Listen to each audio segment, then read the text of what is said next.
Décideurs engagés, l'émission TV de l'Hémicycle qui révèle les décideurs et nous permet de comprendre ce qui, chaque jour, leur donne envie de se battre et de réussir.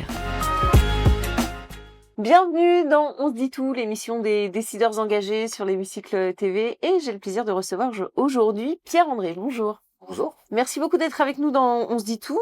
Pierre-André, vous êtes cofondateur de Wikasa. Vous allez nous dire de quoi il s'agit. Première plateforme, en tout cas, de services à domicile. Des services parfois auxquels on s'attend pas, on va en parler. Mais le principe de l'émission, c'est d'abord de parler de vous, Pierre-André. D'accord. Qu'est-ce qui fait qu'aujourd'hui, vous êtes cofondateur de Wikasa? Est-ce que l'entrepreneuriat, c'était quelque chose que vous aviez envie de faire dès le plus jeune âge ou pas? Alors, pas du tout en vrai. Ouais. En tout cas, moi j'ai 45 ans et j'ai fait des études d'école de commerce. Mhm. Et j'ai vraiment vu le changement d'époque, puisque moi, à mon époque, ça n'existait quasiment pas. En fait, Complètement. personne dans ma promo n'allait créer d'entreprise et ça n'était même pas dans notre schéma mental, en quelque sorte. Mhm. Et donc, quand on sortait, la norme, ceux qui avaient le plus de succès allaient travailler dans des grandes entreprises, à la défense, etc. Et c'était vraiment une autre époque. Et moi, j'ai commencé comme ça. Donc, après mes études, j'ai travaillé dans le secteur informatique, dans différentes entreprises, dans le développement commercial, etc. Mhm. Et puis, j'ai commencé à voir arriver, effectivement, c'est une génération d'entrepreneurs qui créent des entreprises, qui créent des nouveaux projets. Mhm. Et à un moment donné, je me suis dit que c'était quand même assez excitant et que c'était là où il y avait des choses C'était qui se l'avènement passaient. d'Internet et voilà, tout était possible, Exactement, toutes ces nouvelles entreprises. bien sûr. Et c'est comme ça que j'ai, après cette première partie de carrière, rejoint une première start-up dans laquelle j'ai été directeur commercial avant ensuite de créer Wikasa. Mhm. Alors, d'où vous est venue cette idée de créer Wikasa? Sur quelle idée et quel besoin? Est-ce que c'est Ouais. une expérience personnelle qui vous a fait créer cette entreprise? Exactement, ça vient de ma vie personnelle, de mes besoins personnels et je dis toujours que j'ai une grande qualité qui est d'être très impatient et donc de faire la queue au salon de coiffure le samedi après-midi en lisant Gala, j'avoue que c'était pas le meilleur moment de ma semaine Ouais. quand je devais aller chez le coiffeur et je me suis dit ce serait quand même génial de pouvoir faire venir quelqu'un à domicile pour me couper les cheveux et Mm. ce serait beaucoup plus simple, plus adapté à mes besoins. Mm. Et finalement ça n'existait pas vraiment à l'époque, donc on est en 2016 quand on va créer Wikasa. Mhm. Et en fait ce qui existe c'était les pages jaunes et Ouais, globalement de savoir en plus. j'ai essayé, j'ai passé un coup de fil, personne m'a répondu, Ouais. ça s'est arrêté là. Et c'était à l'époque où il y avait beaucoup d'applications qui arrivaient pour accéder à beaucoup de services. services, de produits, et je me suis dit, tiens, il y a un besoin, il y a quelque chose à créer. Et en parlant avec d'autres personnes qui allaient devenir mes associés et on a construit ensemble Wikasa, on s'est rendu compte que ce besoin, on l'avait dans pas mal de secteurs des services à domicile, c'est-à-dire que quand on est des urbains actifs, qui travaillons, qui avons une vie bien remplie, il y a des services à domicile qui peuvent nous faciliter le quotidien. Et ce qui fait qu'on y renonce, c'est que c'est compliqué Mhm. de les trouver, de les réserver. Mhm. Et donc on s'est dit qu'on allait créer la plateforme pour résoudre ce problème et pour faciliter la vie de nos clients avec les services à domicile. Alors voilà, est-ce que vous pouvez nous détailler justement un petit peu ce que sont ces services à domicile? Vous parliez de beauté, coiffure, Exactement. ménage, bon, classique, garde d'enfants aussi, massage aussi et coaching, j'ai vu. Ouais, Donc, tout à fait. En voilà. fait, on va avoir une première famille, ce qu'on appelle bien-être, donc qui va être coiffure à domicile. Donc depuis, j'ai toujours eu une coiffeuse à domicile qui vient chez moi. Esthétique à domicile, massage à Qui s'est domicile. là, c'est terminé. Et non. Dommage. Et ensuite, on a une partie très importante qui est le ménage. Mhm. Donc, on va avoir des femmes et des hommes de ménage qu'on va pouvoir réserver pour des besoins ponctuels ou réguliers. Une partie garde d'enfants sortie d'école. Mhm. Et effectivement, une partie coaching sportif aussi pour accompagner leur remise en forme. Et la promesse, c'est quoi? C'est de pouvoir se dire, bah tiens, demain, je voudrais me faire couper les cheveux. C'est possible du jour au lendemain ou il faut des délais ou comment ça se Alors déjà, en fait, on va être disponible sur toute la France. Ouais. Donc vraiment Oui, dans important. toutes les villes, mais même dans les campagnes, on a des professionnels qui interviennent partout. On a 15 000 professionnels référencés sur Wikasa qui peuvent intervenir chez vous. Et ensuite, selon où vous habitez, vous allez pouvoir réserver plus ou moins rapidement. Mhm. Si vous êtes à Paris, là vous avez eu une longue journée, j'en suis sûr, vous pouvez réserver un massage ce soir en rentrant et on aura quelqu'un pour vous. Si vous habitez en campagne, il faudra Mhm. peut-être le faire un jour ou deux à l'avance pour avoir quelqu'un, Oui. ça dépend. Mais Dans tous les cas, la promesse, c'est que ça soit très facile pour vous de pouvoir réserver et trouver un professionnel de qualité. Mhm. Alors justement, c'est important. Comment vous faites pour recruter? Est-ce que c'est vous qui faites appel aux professionnels? Est-ce que c'est les professionnels qui s'inscrivent sur votre site? Comment est-ce que vous réussissez parce qu'il faut quand même du savoir-faire Bien sûr, et du professionnalisme. Comment est-ce qu'on garantit ça aux clients? tout à fait. Donc déjà, nous, on travaille avec des professionnels qui sont indépendants, donc qui sont à leur compte, qui se sont mis à leur compte dans ces domaines d'activité donc que je vous ai cités. et qui vont avoir une clientèle en propre et qui vont chercher des clients en plus par notre intermédiaire, puisque quand ils choisissent de se mettre à leur compte, c'est pas toujours facile d'avoir suffisamment de clients pour en vivre. Et donc nous, on va recevoir des gens qui souhaitent nous rejoindre. Donc on a plus de 15 000 personnes qui souhaitent nous rejoindre chaque mois et qui candidatent pour rejoindre l'application Wikasa. Et ensuite, nous, on va faire une sélection à l'entrée en vérifiant qu'ils sont compétents pour faire le travail. Donc ça dépend des métiers. On va vérifier leur identité, leur droit de travailler, on va vérifier leur diplôme dans le cas de la coiffure, beauté ou massage. On va avoir un échange avec eux. Et lorsqu'on considère qu'ils sont éligibles, ils vont pouvoir finaliser leur inscription et à ce moment-là recevoir des propositions. Et ensuite, notre fonctionnement, donc comme on est avec des indépendants, c'est eux qui choisissent, c'est-à-dire qu'ils sont totalement libres de la manière dont ils travaillent, et nous, on va simplement leur proposer des missions. Donc votre massage de ce soir, lorsque vous allez le réserver, on va le proposer à des masseurs près de chez vous qui vont être libres d'accepter ou refuser. Donc c'est totalement libre pour eux, ce qui permet que ce soit très flexible et que ça s'adapte à leurs besoins. Et du coup, ça peut être des revenus complémentaires pour des personnes qui ont un autre métier ou Exactement. des jeunes étudiants qui sont en recherche de finances pour leurs études. Ça permet ça aussi. On a une très grande diversité de profils du coup sur la plateforme, puisqu'en fait on s'adapte, nous, à tout le monde. Donc ça peut être des gens qui font ça une demi-journée par semaine pour compléter leur revenu. Comme vous le disiez, on a beaucoup d'étudiants qui font ça comme complément pendant leurs études pour gagner un peu d'argent. Et de l'autre côté, il va y avoir des gens qui se lancent, qui ont besoin de clients, qui ont envie, dont c'est le métier principal et qui vont travailler beaucoup d'heures sur la plateforme. Et nous, tout est possible, tout le monde est bienvenu en quelque sorte, et on s'adapte à leurs problématiques. Il y a une question importante dans ces métiers qui souvent ce sont des métiers qui sont peu valorisés. Oui, tout à fait. Est-ce que vous faites en sorte aussi de mettre en avant les intervenants comment... Alors vous me disiez tout à l'heure qu'il y avait beaucoup d'hommes aussi qui postulaient comme femmes de ménage ou comme hommes de ménage, pardon pour. Donc vous arrivez à les attirer quand même parce que c'est peu commun. Oui, alors, il y a 2 éléments dans votre question. Effectivement, déjà, ce qui les attire, c'est le fait qu'il y a beaucoup de gens qui veulent se mettre à leur compte pour avoir de la flexibilité. C'est-à-dire qu'on se rend compte qu'il y a beaucoup de professionnels qui ne sont pas adaptés dans leur vie à des contraintes d'un contrat classique et qui ont besoin de travailler quand ils veulent, avec des contraintes perso, etc. Et donc l'indépendant répond à ce besoin. Et ensuite, il faut trouver suffisamment de clients pour en vivre. Donc c'est ça qui va les attirer chez nous, c'est le fait qu'on s'adapte à ce statut. Et ensuite, le deuxième point est très juste sur la valorisation des métiers, et en particulier dans les métiers du ménage dans lesquels on évolue, où on se rend compte qu'on a des gens qui nous disent « Moi, j'aime mon métier, je suis fier de ce que je fais, je gagne correctement ma vie. Le seul inconvénient, c'est l'image que ça renvoie en société. » Et ça, je trouve ça triste, simplement. Et nous, on s'attache... On met ça en changeant le nom, justement, on dit plus femme de ménage, on dit technicienne de surface, enfin, vous voyez. On cherche comment le valoriser et montrer une image qui soit plus flatteuse, parce qu'ils font un métier qui est tout à fait digne, honorable, respectable, on se souvient en 2020 pendant le Covid. Et nous, on s'attache à changer un peu cette image qu'on peut avoir de ces métiers-là en leur donnant de la noblesse et de la visibilité aussi. Et alors, comment vous expliquez le fait que des hommes y viennent volontiers finalement ?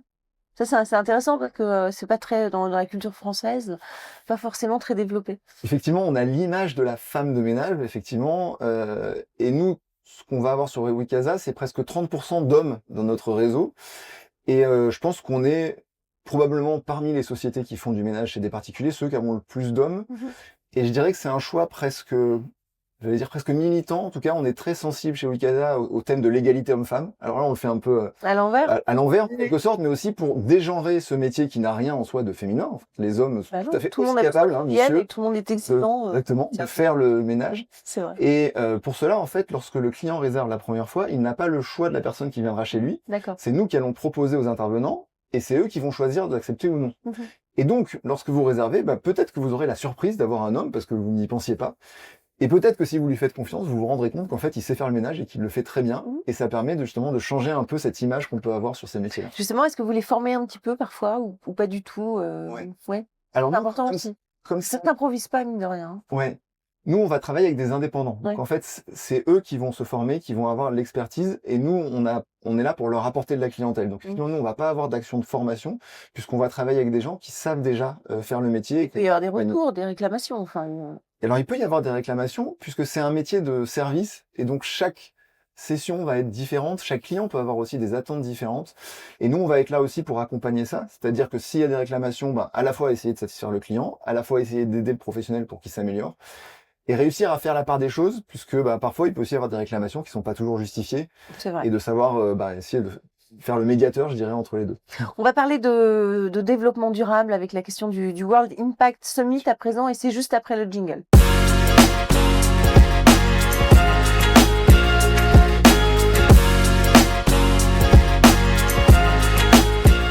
La question du World Impact Summit, c'est celle-ci, celle que vous avez choisie parmi plusieurs qui vous ont été proposées.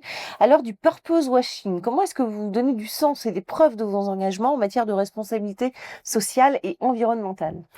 Oui, j'ai choisi cette question parce qu'elle me parlait pas mal, puisqu'on a dans notre ADN d'être, je dirais, relativement humble et d'avoir toujours été plutôt prudent dans ce qu'on annonce et dans ce qu'on dit, justement parce qu'on n'aime pas le purpose washing et parfois d'entreprises Ouais. où on a l'impression que leur chiffre d'affaires devient une œuvre de bienfaisance.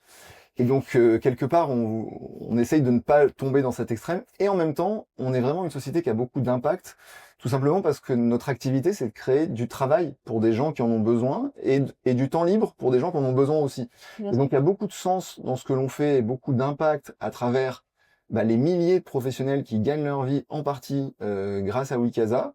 On a aussi du sens dans ce que je vous ai présenté juste avant, dans le fait de choisir, de ne pas laisser au client le choix de prendre une femme, et on perd des clients quand on fait ça parfois, certains, et donc c'est un choix un peu engagé. Et donc on s'attache vraiment à donner du sens dans ce qu'on crée, et je trouve que c'est une chance quand on est entrepreneur de pouvoir donner du sens.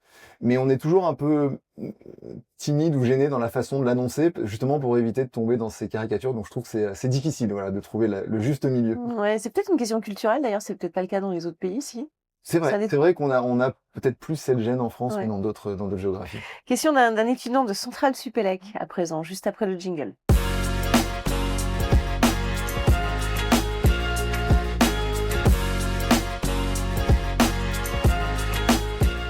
La question de Centrale Supélec pour vous, Pierre-André, c'est celle-ci. Comment est-ce que vous préparez les transformations liées à l'intelligence artificielle? Ça doit beaucoup vous aider, en tout cas, sur Ouais. la plateforme. Ça nous touche beaucoup. Déjà, ça fait longtemps qu'on utilise des technologies d'intelligence artificielle pour tout ce qui est en fait la mise en relation entre les clients et les professionnels. C'est-à-dire quand vous réservez, essayez de trouver la meilleure personne en fonction de sa disponibilité, de son emplacement géographique, etc. Et après, moi, je pense que l'IA, ça va apporter deux choses complémentaires. Une première chose, c'est effectivement dans notre service, comment on peut l'utiliser pour qu'il devienne encore meilleur. Mhm. Donc par exemple, on pourrait imaginer des choses comme demain, vous mettez un commentaire en disant que vous souhaitez un coiffeur qui soit très bavard et qui prenne son temps, et on va vous trouver celui qui a ce type de comportement, par exemple, ou l'inverse si vous souhaitez tout l'inverse. Donc ça, c'est vraiment dans le produit, dans le service. Et ensuite, il y a beaucoup de choses qui se jouent dans la productivité des C'est équipes. quand même risqué parce qu'on va pouvoir dire je veux une fille qui mesure 1,80 m, voilà, vous voyez ce que je veux dire? Alors, figurez-vous, Attention à eh ben, à vous avez ces tout à fait travers-là. raison. Et c'est des choses aussi qu'on utilise dans ce sens-là. Ouais. C'est-à-dire pour identifier dans les commentaires des commentaires discriminants et les bloquer à l'entrée. Bien C'est sûr. aussi des possibilités Bien que l'on peut utiliser avec Avec- l'intelligence artificielle. Et ensuite, le deuxième point, c'est tout ce qui est productivité pour l'ensemble des équipes.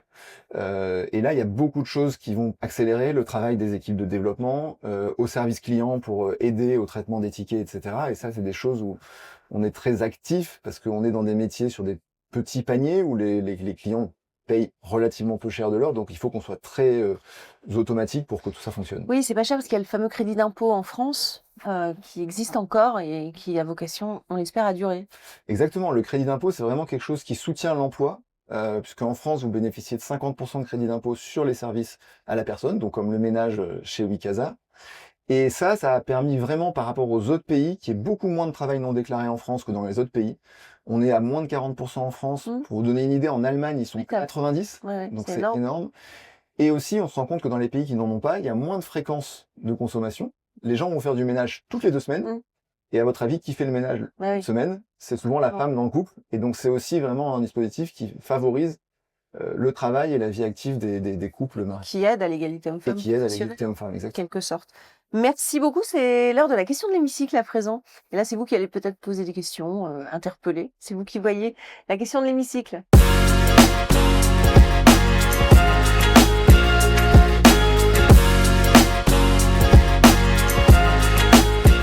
La question de l'hémicycle, qu'est-ce que vous avez envie de leur dire à ces femmes et ces hommes qui nous gouvernent? Vous avez 1 à 2 minutes face caméra, c'est à vous. Merci.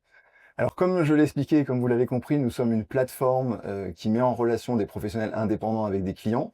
Et donc dans ce domaine des plateformes qui travaillent avec des indépendants, il y a une directive européenne qui va être transposée à l'Assemblée nationale et au Parlement en 2026. Et on tombe aussi beaucoup sur ces thématiques-là dans un peu les clichés et les idées reçues qui sont beaucoup associés au VTC et aux livreurs à vélo, alors qu'en fait, autour de ces plateformes et de ces indépendants, il y a beaucoup d'autres réalités, beaucoup d'autres sociétés qui font des choses, et en tout cas, si je parle pour nous, qui s'attachons à faire les choses le mieux possible dans le respect des indépendants. Et donc, j'ai deux messages pour ceux qui nous regardent. C'est pour les députés, sénateurs qui s'intéressent au sujet. Nous, on serait très heureux de leur ouvrir les portes de Wikasa, de vous montrer qu'est-ce qui se passe sur le terrain, concrètement, comment ça se passe, parce que la réalité n'est pas toujours celle qu'on imagine, et il y a beaucoup d'idées reçues. Et notamment quant au fait que les professionnels indépendants qui travaillent avec nous sont des gens qui font un choix positif. C'est-à-dire qu'on est dans un métier où c'est en tension, c'est un des métiers les plus en tension selon Pôle emploi, et pourtant beaucoup de gens font le choix d'aller à leur compte en tant qu'indépendants. Et donc ce choix, il a des raisons qui sont liées à la flexibilité, et c'est ça que nous, on va accompagner et aider. Et ensuite, le deuxième point qui revient beaucoup dans ce débat, c'est la protection sociale des indépendants, qui peut être critiquée. Et là aussi, il y a un sujet, je pense, pour les pouvoirs publics, c'est que c'est vrai que les indépendants, finalement, vont parfois cotiser plutôt beaucoup même par rapport à ce qu'ils vont recevoir en retour en termes de protection sociale. Ils bénéficient d'une protection sociale, mais ils pourraient être plus protégés. Mais ça, c'est un débat qui dépasse largement le sujet plateforme, qui touche tous les indépendants, quels qu'ils soient. Et là, je renvoie la balle, on va dire, au Parlement pour s'en saisir et dire, faisons quelque chose pour que les gens qui font le choix de travailler à leur compte, d'être indépendants, parce que ça correspond à leurs besoins de vie, puissent bénéficier d'une protection sociale qui soit digne de ce nom et satisfaisante pour tout le monde. Et là, il y a effectivement un bon sujet, je pense, à traiter. Message passé. Merci beaucoup en tout cas. La flexibilité, c'est vrai que beaucoup de gens le demandent aussi. Il ne faut pas l'oublier, c'est pas forcément le CDI, le Graal du travail. Merci, merci Pierre-André, merci beaucoup d'avoir participé à notre émission. Merci. Merci à vous pour votre fidélité. On se retrouve très très vite pour un prochain numéro. Décideurs engagés, l'émission TV de l'hémicycle qui révèle les décideurs et nous permet de comprendre ce qui, chaque jour, leur donne envie de se battre et de réussir.